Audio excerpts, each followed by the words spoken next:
Friends, welcome back to the channel.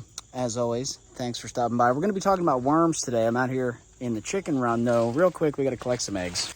Big Hoss, as always, doing his thing at the feeder.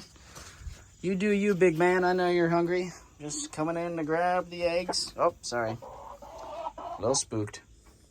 Ma'am, who laid this egg on the ground here? We know that's not what we're supposed to be doing. Look, they get damaged. Who did it? Do you know? What I'm here for is this stuff right here.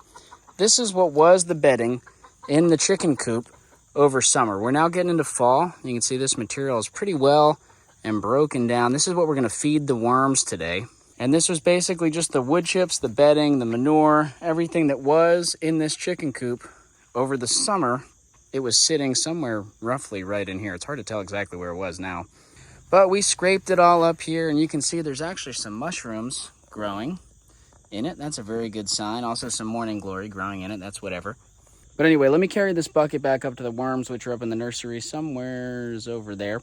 And I'll tell you why we're feeding them this, why I consider this really good worm food, what other things you can feed the worms, and just a bit of an update on some of our worm composting systems here on the farm. Well, you know, it's been a little while since we've talked about worms on the channel here, and I've still been doing a lot of stuff with the worms. They haven't really been a focal point of any videos. I'm walking up to feed the roosters before we go up to the worms here. It's a bit of a walk getting up here to the roosters, but they have a really nice spot up here, and it's good for me to have the exercise, great views. It's a beautiful day today. Sometimes these boys, they act like old men. It's 3 o'clock. What are you guys doing up here? Don't you want to be outside taking in the views? It's all right. I'm not judging. I don't blame them. It's a cloudy day. It's nice to be inside too, I guess. And who knows? The door's a little jammed. They might have seen a predator or something and gotten spooked. But they've got food. They're doing good. Now it's time to talk worms. Where to begin? I don't know, folks. It's been a long time since we talked about worms on the channel. Now, see, now they're coming out. They're coming out to eat some treats. There's one rooster out anyway. But there's a lot that we could talk about with worms. I mean, we could make a whole hour-long podcast type video just talking about worms. They're eating some tortillas today in here. But I think I want to keep it simple today, because I think one of the best things about composting with worms is it's very simple. I think it's the simplest way to get really high quality compost without a whole lot of work, without a whole lot of complication. They're all coming out now. So let's walk back to the nursery. I'll show you the worm bins that I have here. We'll cut to Sydney's house where we've got some bins that are a little bit different. I've got bins I made out of plastic here, and at her house I've got some bins that I made out of wood and I think chicken wire. You could use hardware cloth, all sorts of stuff. And as I said, this is simple, low-tech worms. It's some sort of container with some drainage holes. Figure out where you're going to get your worms. If you're going to buy them from somewhere, try to buy them local if you can, or as close to home as possible. But you can get them shipped, or you can just find them. If you build a compost pile, you might find that a bunch of composting worms move into it on their own at some point. You could take a big handful of those, that compost full of worms, stick it in there. All right, up here at the nursery, and if we pan over to the little composting area we have set up here, it's a little bit messy. All this is 2 plastic tubs with some holes drilled. You can see there's holes drilled down, a lot of holes on the sides. There's also holes on the bottom, which I can't show you because this thing is pretty heavy, but trust me, about as many holes as there are on the side are on the bottom. And again, this is just very simple. It's 2 containers stacked. In this case, it's plastic. Over at Sydney's house, I built them out of wood. I like to have them on the ground so that the worms have the option, if they want, they can come and go as they please. I do other types of composting in this area, so if for whatever reason they want to leave the bin for a little bit, they can go over into this compost pile, feed, filter back in. That's how I like to do it. You don't have to do it that way. There's tons of ways you can set up worms. You could have them elevated up off the ground, all sorts of ways to go. It's important to keep them at an adequate moisture level, so I've got some cardboard on top here just to kind of keep things adequately moist, and you can see we've got some termites or ants or whatever those are, but there's also worms. Let's see if we can zoom in here. See these suckers? Now, what we're going to do today is feed them, and the way that this system works is you put the freshest food, whoa, focus, hello here. You put the freshest food on top, and the stuff that's on the bottom is the oldest that they've already worked through. So this is probably about ready to harvest. Let me lift this top part off and show you what it looks like. All right, so we can see here I lifted this top one off. I have it propped up so we can kind of see a little bit of what's going on. And if I come in here and dig around, it's very wet. We've been getting a lot of rain lately, so this is probably a little bit too wet. And you can see this material is mostly broken down. There's still definitely some bits of wood chip and leaf, but it's on its way to being finished worm compost. Maybe not quite ready to harvest. Deciding when to harvest is really up to you. You know, you can get very fancy. You can test this stuff with a microscope to look for pathogens. You can send samples into labs to get it tested for pathogens or nutrients or whatever you want to get it tested for. I keep it simple.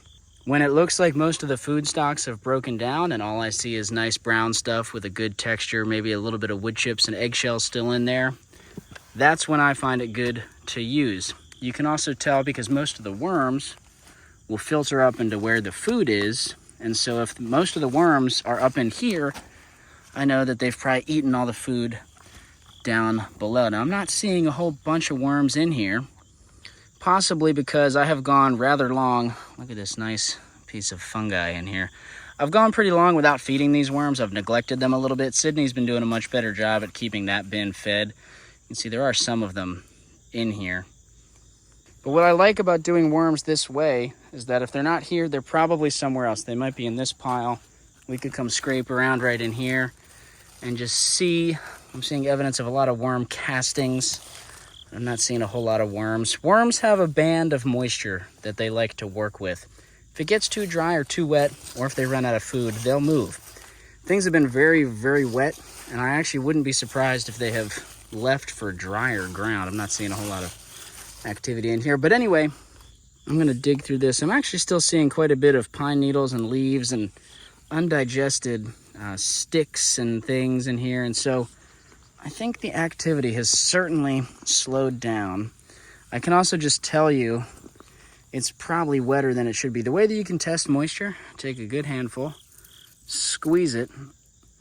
Actually, I guess maybe it's not too moist. You want to give it a nice firm squeeze and see how many drops of water come out.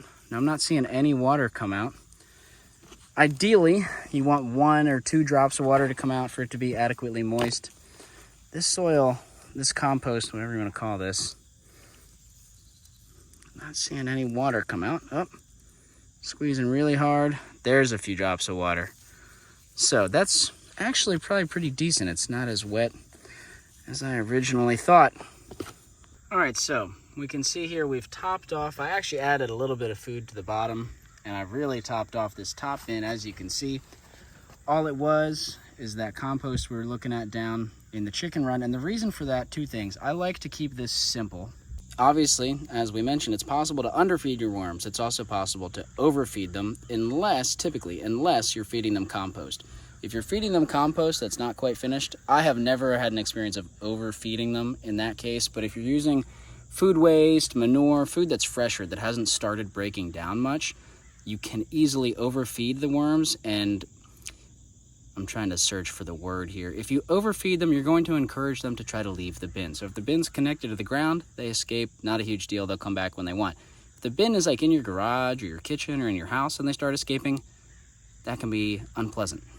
So, like I said, I like simplicity. Feeding them just this compost here makes it simple. I don't have to worry about overfeeding them. I can put as much as I want on there for the most part. So aside from the simplicity of feeding worms compost, I also like it because it addresses one of the primary needs of worms. Generally speaking, they don't love animal products. They don't love things that are really fatty, meats. They don't tend to like dairy, cheese, citrus is another big one to avoid. But other than that, most food waste they can handle. They can handle manures, they can handle leaf compost, carbon-rich materials, and as well as, finished thermophilic compost, anything.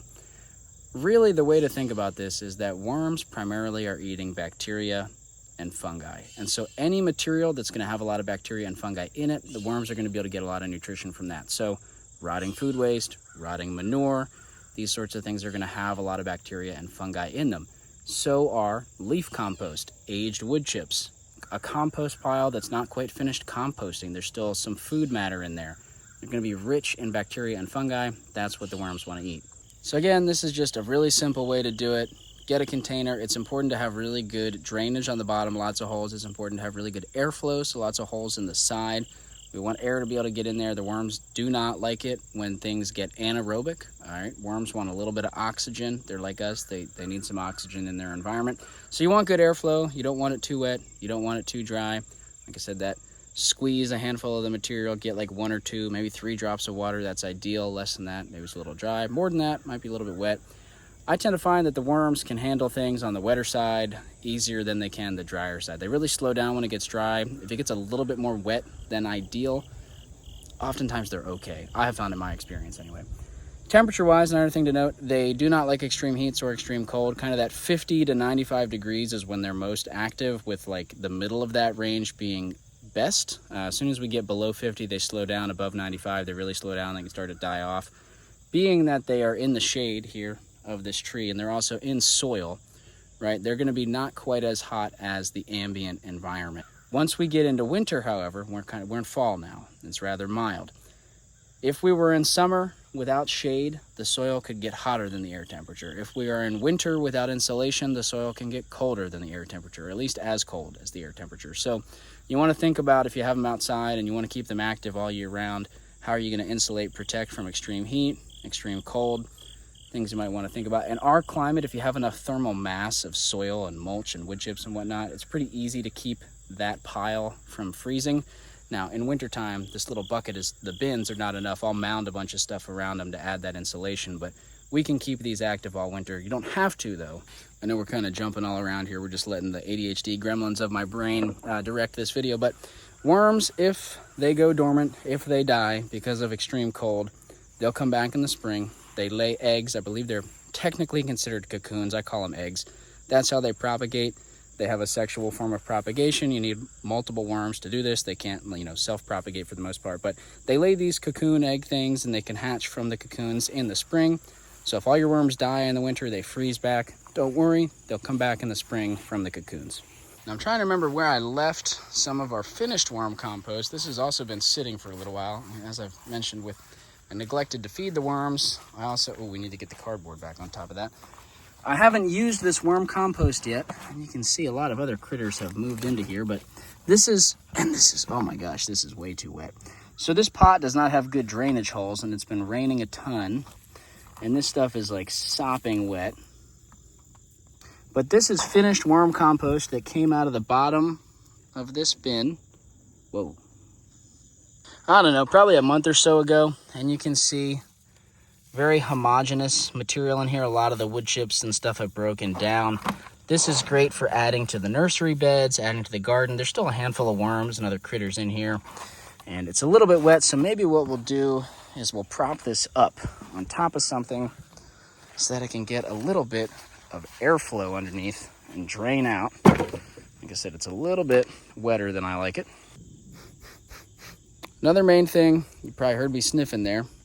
Hands are a little bit dirty. It's good to smell your materials. Generally speaking, if things are going good in the worm bin, it's going to smell good. If it smells bad, if it smells rank, gnarly, nasty, it's either too wet or you've got too much food. You want good smells only coming out of the worm bin.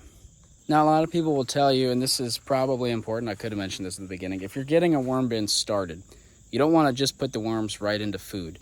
You want to put them into bedding, and bedding, all that means is a high carbon material. Think wood chips, leaves, sawdust, newspaper, shredded newspaper, shredded cardboard, that sort of stuff. That's all bedding, hay even. Now, as we touched on, worms eat bacteria and fungi. Bacteria and fungi will grow on decomposing bedding. So the bedding is also a food, but it's not a high nutrient value food. It's something that's going to break down slower. There's not going to be as of robust microbial populations basically in your bedding. So it's good to have mostly bedding when you start the bin. Put something in there that's got a little bit more food value, a little bit of food waste or a little bit of compost, something like that, a little bit of manure. Build yourself something like these bins. It could be 5-gallon buckets. It could be any sorts of plastic totes. It could just be pots stacked up, nursery pots for plants. You could build a wooden bed like what we have at Sydney's house, which we've shown here on screen. Get your bedding in there, get a little bit of food, and then add your worms. Now, you can buy worms. They can, folks can ship them out to you. There's people that reproduce, that farm worms, basically worm farmers. It's a pretty cool thing. You can check out there's probably a local worm farm near you somewhere. Get on the Google and search for it. It's best to get them from as close to home as possible. They're going to give you the best chance of having worms that are well adapted to your microclimate, your elevation, your temperature regime, your local microbiome, that sort of stuff. But sometimes you can't get them super close, so just get them as close as you can. Do the best you can. I've also found that sometimes if you're doing other composting, if you're piling up organic material, food waste, wood chips, leaves, that sort of stuff, you'll find worms coming into the pile.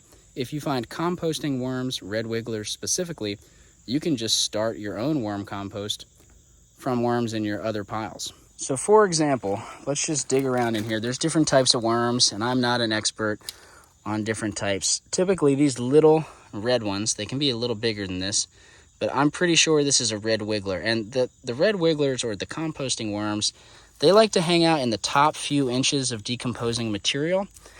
This is a sharp contrast, right, to earthworms, which like to plunge down very, very deep. They come up to grab some food and then they plunge down. There's lots of different types of earthworms. They're typically much bigger, much thicker. Let's see if we can find one somewhere around here to show you an example. I'll tell you what, I almost always find big worms if I move any of the pots around in the nursery. So here's a pot. I put some rice seeds in here back in the spring. They didn't germinate. I was going to try to grow some rice. No worms under there. Let's see, what if we move this puppy? There's a little, this guy looks more like a composting worm. So if you see a bunch of those, take a big handful, put them in and start your bin.